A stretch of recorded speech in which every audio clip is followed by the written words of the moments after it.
Out here today is that Pakistan's last democratic leader, Imran Khan Niazi, has been arrested and he has been held in Attic jail for over 1 month. His sentence was suspended, yet on a new case, the Cypher case.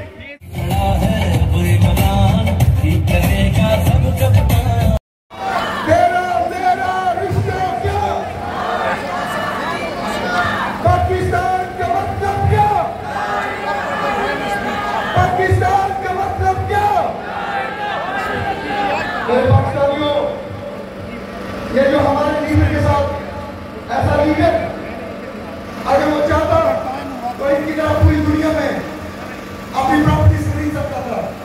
अगर वो चाहता तो properties क्या मैं कहता हूँ पकीगम palace में भी उनको वहां पे जगह मिल जाती। पाकिस्तान का मतलब क्या? पाकिस्तान का मतलब क्या? मेरा तेरा रिश्ता क्या? These are the slogans. I want you to please continue.